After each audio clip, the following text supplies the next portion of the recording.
Good evening, it's Kuro again. Got a tier 10 game in my Z52. This replay, I am going to talk a lot about Hydro. I put my Hydro to work here. It's a relatively quick match, and we do some work with it.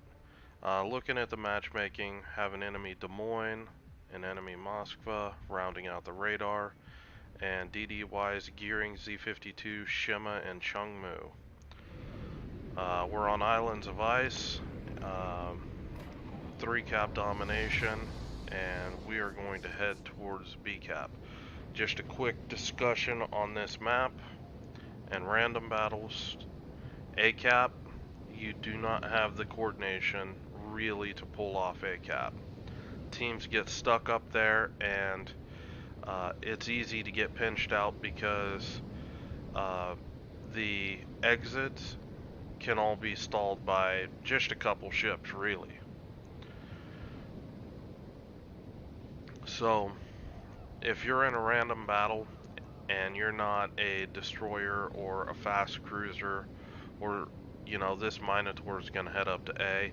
If he's got radar, that's an okay play. If he's smoke and an enemy DD goes to A, he's going to have a hard time because he doesn't have any way to counter that destroyer. So, just something to think about. A is not nearly as important as B and particularly C.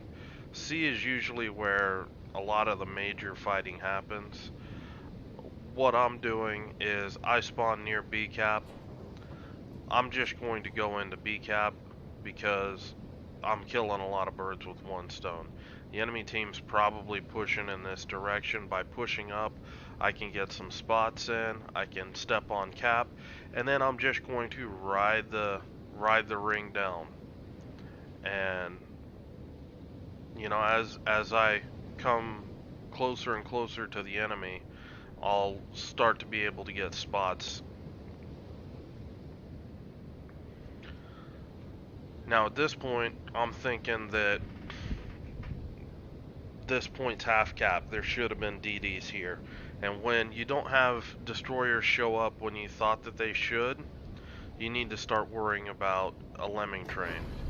And the issue with the lemming train is that the way they win is if your team feeds them ships, bit by bit, 1 or 2 at a time, where their entire team can focus those ships down.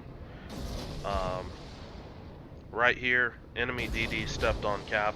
I'm just launching perspective torps at 2 likely camping spots, and I'm pretty close. I wouldn't actually hit this one. I might have hit this Gearing if he wasn't radared or pretty sure he might be surface detected by this Gearing.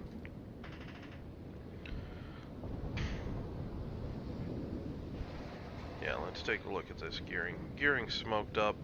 The Gearing's being radared most likely right now. I don't think the Z's Hydro is that long. So anyway, the enemy destroyers were detected. We picked up the cap, and I'm just going to go to C. The enemy's already capped it with 2 DDs, a Chungmu and a Shimakaze.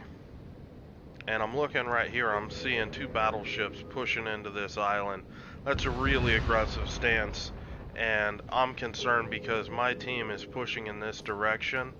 These guys are going to have broadside shots. So I'm coming around here, my torps are already back up, and I'm going to launch some dual purpose torpedoes. The indicator is actually aimed at the Republic, but nice. But the FDG is pushing right into the same area, and if you look, the Republic just 8 torps, the FDG just 8 torps. I didn't see that at the time. I'm focused on the DDs, but I'm gonna have a little bit of magic happen with some torpedoes. So at this point, my torpedoes are done and over in my head. They're fire and forget. I've got almost a minute left on my hydro. This Moskva is outside his radar range, but he's pushing in this direction. I want to get something started with these DDs down here. Shimakaze pops out of smoke. There's my torpedoes. And I'm just trying to get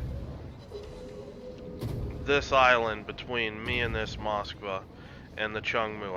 I want to fight this guy as close to one-on-one as possible. Got some Shimakaze torps coming in. Just gonna go on ahead, dodge those.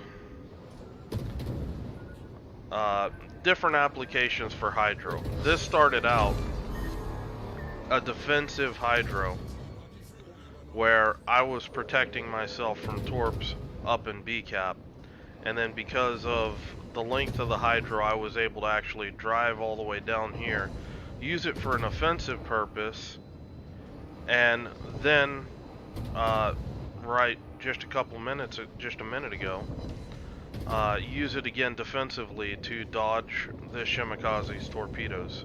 Shimakaze beaches, he's dead. At this point, my threat is the Moskva. He's pushed well up into radar range. I'm sitting here just on the offhand chance if he's gonna YOLO. He does the smart thing and starts turning in behind the island, and I'm going to reposition. My hydro's down, and I'm just gonna sit here a minute, see what happens. A lot of destroyer play is just about patience. I see this Moskva's pushing out. This is a greedy play here. This isn't necessary, and the Moskva gets hammered pretty good, and then somebody gets the kill. So, me poking there, that's not a good play. That's just me damage farming. I come out looking for the Chungmu. I get detected, and luckily I'm pushing into him. Now, unlucky, he's got smoke up, and I've got 20 seconds till hydro. So I'm gonna get some shots in. I'm torping one where he was last seen, and then the next one further into the smoke because he's probably going to turn in this kind of direction and either run or sit in smoke. So that's my torps trying to cut that off. I pop hydro, and he's sitting just outside of his smoke for some reason. So I'm just gonna, you know, Z52 things. I'm just gonna keep shooting this guy. This is another offensive hydro that I'm using.